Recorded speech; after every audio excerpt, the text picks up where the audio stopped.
കുട്ടി അകത്തേക്ക് വന്നോളൂ. ആട്ടെ, എന്താ കുട്ടിയുടെ പേര്? സാവിത്രി പുഞ്ചിരിച്ചുകൊണ്ട് ചോദിച്ചു. ജാനകി. അമ്മാവനും അമ്മായിയും എവിടെ? ഭയത്താൽ വിറച്ചുകൊണ്ട് അവൾ ചോദിച്ചു. അവർ പോയല്ലോ മോളെ. പോയോ? എന്നോടൊരു വാക്കുപോലും പറഞ്ഞില്ലല്ലോ. അവൾ പരിഭ്രമത്തോടെ ചുറ്റിലും നോക്കി. അവർ പോയിക്കോട്ടെ മോളെ, മോൾ ഇനി താമസിക്കേണ്ടത് ഇവിടെയല്ലേ. വാ, ഞാൻ മുറി കാണിച്ചു തരാം എന്ന് പറഞ്ഞ് ജാനിയെയും കൂട്ടി സാവിത്രി അകത്തേക്ക് പോയി.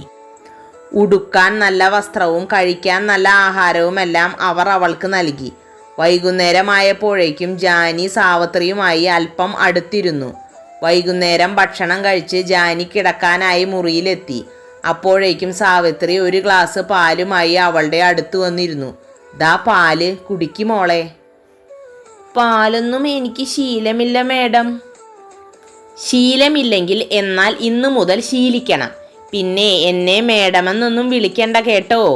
സാവിത്രി അമ്മായി എന്ന് വിളിച്ചാൽ മതി. മനസ്സിലായോ കുട്ടിക്ക്? എന്ന് പറഞ്ഞ് കയ്യിലിരുന്ന പാൽ ഗ്ലാസ് സാവിത്രി അവൾക്ക് നൽകി.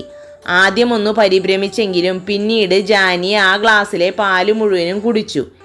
ഇനി ഞാൻ ഒരു കാര്യം പറയട്ടെ മോളെ. എന്താ? പറഞ്ഞോളൂ.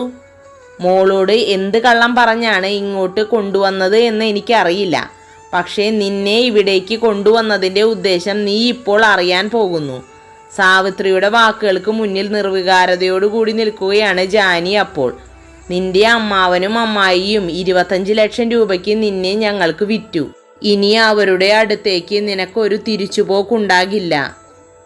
25 ലക്ഷം വിലയൊക്കെയുണ്ടോ ഈ ഗതികെട്ടവൾക്ക്?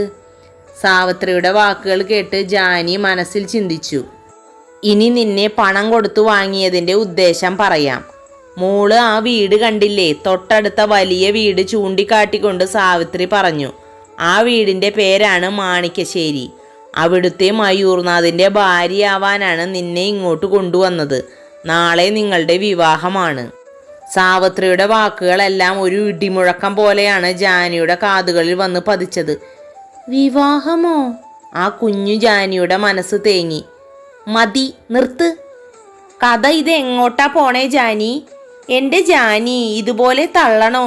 കഥ കേട്ടുകൊണ്ടിരുന്ന മെറിൻ ഇടയിൽ കയറി പറഞ്ഞു. അത് തന്നെ, ഇത്രയും സൗന്ദര്യവും സമ്പത്തുമുള്ള സാർ എന്തിന് ഈ പട്ടിക്കാട്ടിൽ കിടക്കുന്ന ഒരു പെൺകുട്ടിയെ നിർബന്ധിച്ചു കല്യാണം കഴിക്കണം? കഥകളിൽ പോലും ഇതുപോലെ ട്വിസ്റ്റ് ഉണ്ടാകില്ല. തമ്പുരു പരിഹസിച്ചുകൊണ്ട് പറഞ്ഞു. മെറിൻ്റെയും തമ്പുരുവിൻ്റെയും ചോദ്യങ്ങൾക്ക് മറുപടി പറയാൻ കഴിയാതെ ജാനി മിഴിച്ചു നിന്നു. ഇതിനുള്ള ഉത്തരം ഞാൻ പറയാം എന്ന് പറഞ്ഞ് മയൂരി കഥ തുടർന്നു. തിരുവല്ലയിലുള്ള മാണിക്കശ്ശേരി തറവാട് ഞാൻ ജനിച്ചു വളർന്ന എൻ്റെ വീട്. ഞങ്ങളുടെ കുടുംബത്തെ അന്നും ഇന്നും നയിക്കുന്നത് ഞങ്ങളുടെ മുത്തശ്ശിയാണ്, ബാലാമണി. ഈ ബാലാമണി മുത്തശ്ശിക്ക് 3 മക്കളാണുള്ളത്. അതിൽ ഏറ്റവും മൂത്തത് എൻ്റെ അച്ഛനാണ്. പേര് ശ്രീനാഥ്. തറവാട്ടിലെ ബിസിനസ്സുകൾ നോക്കി നടത്തുന്നു. എൻ്റെ അമ്മ കല ഹൗസ് വൈഫാണ്. ശ്രീനാഥിനും കലയ്ക്കും 2 മക്കളാണുള്ളത്, മയൂർനാഥും മയൂരിനാഥും. പിന്നെ മുത്തശ്ശിക്ക് 2 പെൺകുട്ടികളും കൂടിയുണ്ട്, മായ അപ്പച്ചിയും ലളിത അപ്പച്ചിയും. മായ അപ്പച്ചിക്ക് 2 മക്കളാണുള്ളത്, അഖിലയും അരുണിമയും. ലളിത അപ്പച്ചിക്ക് 2 പെൺകുട്ടികളുണ്ട്, അനുവും അമ്പിളിയും. മയൂരേട്ടൻ ജനിച്ചത് നാട്ടിലാണെങ്കിലും പഠിച്ചതും വളർന്നതുമെല്ലാം അമേരിക്കയിലായിരുന്നു. എൻ്റെ അമ്മയുടെ അനിയൻ്റെ കൂടെ, അതായത് ശ്രീജിത്തമ്മാവൻ്റെ കൂടെ. ശ്രീജിത്തമ്മാവനും ഭവ്യ അമ്മായിക്കും മക്കളില്ല. അതുകൊണ്ട് തന്നെ മയൂരേട്ടനെ അവർ സ്വന്തം മോനെ പോലെയാണ് കരുതിയത്. അപ്പച്ചിമാർ ഒന്നും ഞങ്ങളുടെ കൂടെയല്ല താമസം. എന്തെങ്കിലും വിശേഷം വരുമ്പോൾ മാത്രമേ അവർ മാണിക്കശ്ശേരിയിലേക്ക് വരാറുള്ളൂ. സാധാരണ അവിടെ അച്ഛനും അമ്മയും ഞാനും മുത്തശ്ശിയും. പിന്നെ ഇങ്ങനെ ബോറടിപ്പിച്ച് കൊല്ലല്ലേ ആൻറ്റി. മാണിക്കശ്ശേരിയിലെ കുടുംബ പുരാണം കേൾക്കാനൊന്നും ഞങ്ങൾക്ക് താല്പര്യമില്ല. ഇത്രയും വലിയ സെറ്റപ്പിൽ ജീവിക്കുന്ന മയൂർനാഥ് ജാനിയെ കല്യാണം കഴിക്കാനുണ്ടായ സാഹചര്യം മാത്രം പറഞ്ഞാൽ മതി. അല്പം ദേഷ്യത്തോടെ തമ്പുരു മയൂരിയോടായി പറഞ്ഞു. ഇവൾ ഒരു കാന്താരി തന്നെ. ശരി, എന്നാൽ കാര്യം മാത്രം പറയാം, പിന്നീട് സംശയം ചോദിച്ചു വരരുത്.